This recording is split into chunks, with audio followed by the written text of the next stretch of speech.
Michael Panachickal അച്ഛനെ കേട്ടിട്ടുണ്ടോ? കേട്ടിട്ടുണ്ടോ? ഈ തിരുനാമ കീർത്തനം പാടുവാൻ അല്ലെങ്കിൽ നാവിനിക്കെന്തിന് ഇതാരെഴുതിയതാ?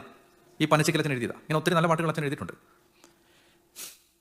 അച്ഛനൊരിക്കൽ ഒറ്റപ്പാടിയിൽ പട്ടാലിച്ചൻ്റെ അടുത്ത് ഒരു ധ്യാനം കൂടിക്കൊണ്ടിരിക്കുക. അപ്പോൾ അവിടെ അച്ഛൻ കൗൺസിലിങ്ങിന് പോയി. കൗൺസിലിങ്ങിന് ചെല്ലുമ്പോൾ സിസ്റ്റർ അച്ഛന് വേണ്ടി പ്രാർത്ഥിച്ചിട്ട് അച്ഛനോട് പറഞ്ഞു, അച്ഛൻ്റെ ഒരു 3 മിനിറ്റ് പ്രസംഗം ഈശോയ്ക്ക് ഭയങ്കര ഇഷ്ടപ്പെട്ടു എന്ന് ഈശോ പറയാം. സ്വർഗം മുഴുവൻ എഴുന്നേറ്റ് കൈയടിച്ചാൽ തന്നെ അച്ഛൻ്റെ 3 മിനിറ്റ് പ്രസംഗം. അച്ഛൻ അങ്ങനെ 3 മിനിറ്റ് പ്രസംഗം ഉള്ളിൽ നടത്തിയിട്ടുണ്ടോ?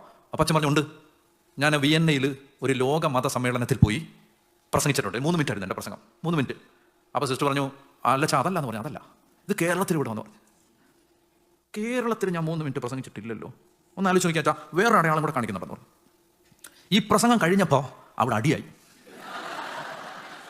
അച്ഛൻ പറഞ്ഞു, ഓർക്കുന്നുണ്ട്. അത് പ്രസംഗമല്ല, അതൊരു പ്രസംഗത്തിന് ശേഷമുള്ള പ്രതികരണമായിരുന്നു. ഞാൻ പ്രസംഗിക്കാൻ പോയതല്ല. നമ്മുടെ നാട്ടിൽ വെച്ച് 3 മതക്കാരെ വിളിച്ചു കൂട്ടി ഒരു സർവ്വമത സമ്മേളനം നടക്കണം. അപ്പോൾ ഞാനും കാഴ്ചക്കാരനായിട്ട് പോയിട്ടുണ്ട്. അപ്പോൾ ആദ്യം ഒരു ഹൈന്ദവ സഹോദരൻ പ്രസംഗിച്ചു. സനാതന ധർമ്മം, അതിനെക്കുറിച്ച് അദ്ദേഹം വാചാലമായി സംസാരിച്ചു. എനിക്കിഷ്ടപ്പെട്ടു. ഞാൻ കൈയടിച്ചു, കൊള്ളാം. ഞാൻ കാത്തിരിക്കുകയാണ്. യേശുവിനെ കുറിച്ച് പറയുമല്ലോ ഇനി 3ാമത് ഒരാൾ. അത് കഴിയുമ്പോൾ ഒരു മുസ്ലിം സഹോദരൻ വന്നിട്ട് അദ്ദേഹം പ്രസംഗിച്ചു. യേശു ഒരു പ്രവാചകനാണ്. ക്രിസ്ത്യാനികളൊക്കെ ഇവിടെ ഉണ്ടല്ലോ. യേശു ഒരു പ്രവാചകനാണ്, ഞങ്ങളത് സമ്മതിക്കുന്നു. പക്ഷേ അവസാനത്തെ പ്രവാചകൻ പറഞ്ഞതാണ് സത്യം. ലാസ്റ്റ് വന്നിട്ട് പറഞ്ഞാണ് സത്യം. അത് ഞങ്ങളുടെ പ്രവാചകനാണ്, ഞങ്ങളുടെ മതമാണ് സത്യം. 3ാമത് ക്രിസ്ത്യാനികളുടെ പ്രതിനിധി പോയി, നമുക്കൊരു ഗുണമുണ്ടല്ലോ, ആരെയും പ്രയാസപ്പെടുത്താൻ പാടില്ല. ഹൈന്ദവനെയും ബുദ്ധിമുട്ടിക്കരുത്, ഇസ്ലാമിനെയും ബുദ്ധിമുട്ടിക്കരുത്. അതുകൊണ്ട് ഇങ്ങനെ ഒരു പഴങ്ങഞ്ഞി പരുവത്തിൽ എന്തൊക്കെയോ പറഞ്ഞിട്ട് ഇറങ്ങിപ്പോയി.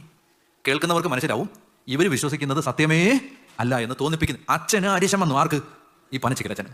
അച്ഛൻ അവിടുന്ന് ഞെളിപിരി കൊണ്ടു. ഇങ്ങനെയാണോ പറയേണ്ടത്?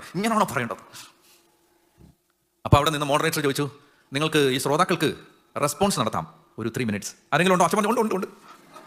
വരാൻ പറഞ്ഞു. സ്റ്റേജിലോട്ട് കയറിയിട്ട് അച്ഛൻ പറഞ്ഞു, സനാതന ധർമ്മത്തെക്കുറിച്ച് ഒക്കെ പറഞ്ഞത് എനിക്ക് ഇഷ്ടപ്പെട്ടു. മുസ്ലിം സഹോദരൻ പറഞ്ഞത് ഇഷ്ടപ്പെട്ടു. മുസ്ലിം സഹോദരനോട് പ്രത്യേകിച്ച് ഒരു കാര്യം പറയാനുണ്ട്.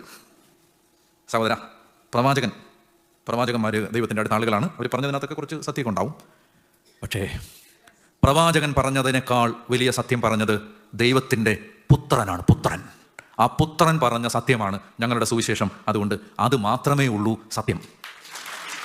പറഞ്ഞ ഉടനെ ആരും ചെയ്തു? മോഡറേറ്റർ ക്രിസ്ത്യാനിയാണ്. ക്രിസ്ത്യാനി കൂടി വന്നിട്ട് പറഞ്ഞു, അച്ഛാ ഇവിടെ വർഗീയത പറയാൻ പാടില്ല. അപ്പോൾ അച്ഛൻ പറഞ്ഞു, ഞാൻ വർഗീയത പറഞ്ഞില്ല, ഞാൻ സത്യമല്ലേ പറഞ്ഞുള്ളൂ. അപ്പോൾ അച്ഛൻ്റെ കൂടെ വന്ന ആളുകൾ നിങ്ങൾ കൈയടിച്ച പോലെ അവർ കൈയടിച്ചു. അപ്പോഴേക്കും അപ്പുറത്തുള്ളവർ അവരതിന് ഓപ്പോസിറ്റ് ആയിട്ട് ആർഗ്യുമെന്റ് നടത്തി. അപ്പോൾ അവിടെ മൊത്തത്തിലൊരു ബഹളമായി. അങ്ങനെ പരിപാടി അലങ്കോലമായി. ഇവർ സമാധാനത്തോടെ വീട്ടിൽ പോയി.